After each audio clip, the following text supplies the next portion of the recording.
Hi friends, ఈ వీడియోలో వచ్చేసి అయితే మనం సిలో డేటా టైప్స్ అండ్ ఐడెంటిఫైయర్స్ గురించి అయితే నేర్చుకుందాం. సో ప్రీవియస్ వీడియోలో నేను ఈ ప్రోగ్రామ్ని అయితే ఎక్స్ప్లెయిన్ చేద్దామనేసి అనుకున్నాను. బట్ ఇక్కడ వచ్చేసి పర్సెంటేజ్ డి అంటే ఇవి స్పెసిఫైయర్స్ వచ్చేసి ఉన్నాయి. సో మళ్ళీ మీరు కన్ఫ్యూజ్ అవుతారు అనేసి ఈ ప్రోగ్రామ్ని అయితే ఎక్స్ప్లెయిన్ చేయలేదు. దీనికి మనం సెపరేట్గా ఒక వీడియోలో అయితే చూద్దాం, మళ్ళీ ప్రింట్ఎఫ్ స్కాన్ఎఫ్ గురించి. సో ఇక్కడైతే మనం డేటా టైప్స్ గురించి తెలుసుకుందాం అండ్ ఐడెంటిఫైయర్స్ గురించి అయితే తెలుసుకుందాం. సో డేటా టైప్స్ అంటే ఏంటిదంటే మనకున్న డేటాలో న్యూమరిక్ వాల్యూస్ ఉంటాయి, ఇంటీజర్స్ ఉంటాయి, డెసిమల్ పాయింట్స్ ఉంటాయి. సో వీటిని మనం క్లాసిఫై చేసామన్నట్టు. అండ్ బ్రాకెట్లో వచ్చేసి కొన్ని వాల్యూస్ ఉన్నాయి, దాన్ని అరేస్ అనేసి ఈ విధంగా క్లాసిఫై చేశారు. సో డేటా టైప్స్ అంటే data type is a type of data which is used in the program. ఒక్కొక్క దాన్ని ఒక్కొక్క టైప్లోనికి కన్సిడర్ చేశారు. సో ఇక్కడ 2 టైప్స్ ఉంది, primary data type, secondary data type. So primary data టైప్లో వచ్చేసి ఇంట్, క్యార్, ఫ్లోట్, వాయిడ్, డబుల్ అనేసి కూడా ఇంకొకటి ఉంటుంది. సో ఇవి ఫస్ట్ మనమైతే ఇవి చూద్దాం. సో ఇంట్ అంటే ఇంటీజర్ వాల్యూస్ ఏవైతే ఉన్నాయో 0, 1, 2, 3, 4, 5 ఈ విధంగా ఇంటీజర్ వాల్యూస్ అన్నీ కూడా ఇంట్ డేటా టైప్లోనికి వచ్చేస్తాయి. క్యార్ అంటే ఏంటిదంటే దీంట్లో వచ్చేసి ఆల్ఫాబెట్స్ ఉంటాయి కదా, లైక్ ఏ అనేది ఒక క్యార్ అన్నట్టు, క్యార్ లాగా కన్సిడర్ చేస్తుంది. నెక్స్ట్ ఎఫ్ అనేది ఒక క్యార్. సో క్యారెక్టర్స్, ఈ విధంగా క్యారెక్టర్స్ ఏవైతే ఉన్నాయో అది క్యార్ డేటా టైప్లోనికి వచ్చేస్తాయి. నెక్స్ట్ ఫ్లోట్ అంటే ఏంటిది అంటే డెసిమల్ పాయింట్తో వస్తుంది. అంటే పాయింట్ వచ్చేసి ఉంటుంది 3.4, 3.14 ఇలాంటి వాల్యూస్ అనేసి కూడా ఫ్లోటింగ్ వాల్యూలోనికి వస్తుంది. వాయిడ్ అంటే ఏ వాల్యూ లేకుండా ఉండడం అన్నట్టు, లైక్ నల్ వాల్యూస్, ఏ వాల్యూ మనం ఇవ్వనప్పుడు అది వచ్చేసి వాయిడ్లో అయితే సేవ్ అయితే అవుతుంది. సో ఈ డేటాకి సైజ్ అనేసి ఉంటుంది. సో ఇంట్ వచ్చేసి 2 బైట్స్, క్యార్ వచ్చేసి 1 బైట్, అండ్ ఫ్లోటింగ్ వాల్యూ వచ్చేసి 4 బైట్స్, వాయిడ్ వచ్చేసి 0 బైట్. అండ్ ఇవి వచ్చేసి రేంజెస్, ఇవి మనకి రేర్గా అడుగుతారు బట్ ఇంటర్వ్యూస్లో అడిగే ఛాన్సెస్ ఉంది. సో ఇవి వచ్చేసి సైజ్ కూడా అడుగుతారు. సైజ్ అయితే పక్కా గుర్తుపెట్టుకోవాలి మనం. ఇది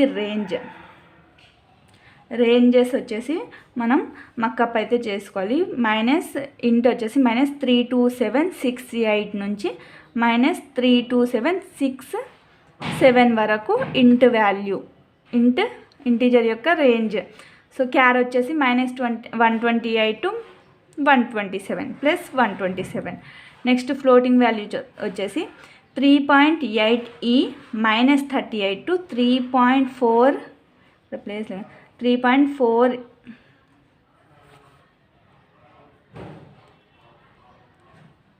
పెన్ పడతలేదు. అయితే ఫ్లోట్ది ఇది రేంజ్ వచ్చేసి 3.8e -38 to 3.4e ప్లస్ 38 వరకు అయితే ఉంటుంది. ఇవి కొంచెం గుర్తుపెట్టుకోవాలి మనం. నెక్స్ట్ వచ్చేసి సెకండరీ డేటా టైప్ వచ్చేసి అరేస్, పాయింటర్, స్ట్రక్చర్, యూనియన్, ఇంకొకటి వచ్చేసి ఎనమ్ అనేసి ఒకటి ఉంటుంది, ఎనమ్ ఎట్సెట్రా. నెక్స్ట్ వచ్చేసి మనం ఐడెంటిఫైయర్ అనే టాపిక్ని అయితే చూద్దాం. సో ఐడెంటిఫైయర్ అంటే identifier refers to name that is used to identify variables, functions, structures and so on అనేసి ఉంది. సో ఫర్ ఎగ్జాంపుల్ మనం ఇక్కడ ఇంట్ నంబర్ అనేసి అయితే తీసుకున్నాం. అయితే నంబర్ ప్లేస్లో 5, 6 ఏదైనా తీసుకోవచ్చు. ఇక్కడ ఇంటీజర్ అనే డేటా టైప్ని అయితే మనం యూజ్ చేసాం. అయితే ఇక్కడ నెంబర్ వచ్చేసి ఏమవుతుంది అంటే ఐడెంటిఫైయర్ అవుతుంది. నెంబర్ వచ్చేసి ఏమవుతుంది ఐడెంటిఫైయర్. ఓకేనా, ఐడెంటిఫైయర్. ఇంట్ వచ్చేసి ఏమవుతుంది డేటా టైప్, నెంబర్ వచ్చేసి ఐడెంటిఫైయర్. సో ఈ identifier refers to name that is used to identify వేరియబుల్స్ని ఐడెంటిఫై చేయడానికి యూజ్ చేసిన నేమ్స్, ఫంక్షన్స్ని ఐడెంటిఫై చేయడానికి యూజ్ చేసిన నేమ్స్, స్ట్రక్చర్స్ని, ఈ విధంగా సో ఆన్ అనేసి అయితే ఇచ్చారు. సో వేరియబుల్స్ని, ఫంక్షన్స్ని, స్ట్రక్చర్స్ని, లైక్ యూనియన్స్, వాటికి కూడా మనం నేమ్స్ ఏమైనా యూజ్ చేస్తే ఆ నేమ్స్ని ఇక్కడ for example void function of అనేసి తీసుకున్నాను కదా, వాయిడ్ అనేది ఏమవుతుంది ఇక్కడ డేటా టైప్ అవుతుంది, ఫంక్షన్ ఆఫ్ అనేసి తీసుకుంది ఏమవుతుంది ఐడెంటిఫైయర్ అవుతుంది, ఐడెంటిఫైయర్. సో ఇక్కడ చూడండి నంబర్ అనేది ఐడెంటిఫైయర్, ఇక్కడ ఫంక్షన్ ఆఫ్ అనేది ఐడెంటిఫైయర్. సో ఇంటిజర్కి వచ్చేసి వేరియబుల్స్ అంటే ఇది ఇంట్ వచ్చేసి డేటా టైప్, నంబర్ అనేది వచ్చేసి వేరియబుల్.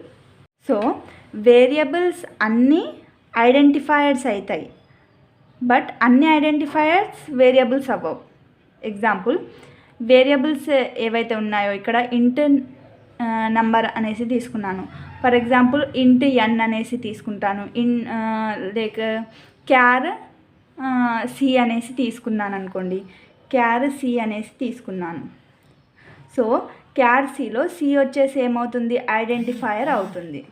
ఓకేనా, అంటే వేరియబుల్స్ అన్నీ ఐడెంటిఫైయర్స్ అవుతాయి, బట్ ఐడెంటిఫైయర్స్ అన్నీ కూడా వేరియబుల్స్ అవ్వవు. ఎందుకంటే ఇక్కడ మనం ఫంక్షన్ ఆఫ్ అనేసి తీసుకున్నాం, ఫంక్షన్ ఆఫ్ అనేసి తీసుకున్నప్పుడు ఇదొక వేరియబుల్లా కాదు, ఇది వచ్చేసి ఒక ఫంక్షన్ అన్నట్టు, ఫంక్షన్ అనేది ఇక్కడ ఐడెంటిఫైయర్ అవుతుంది.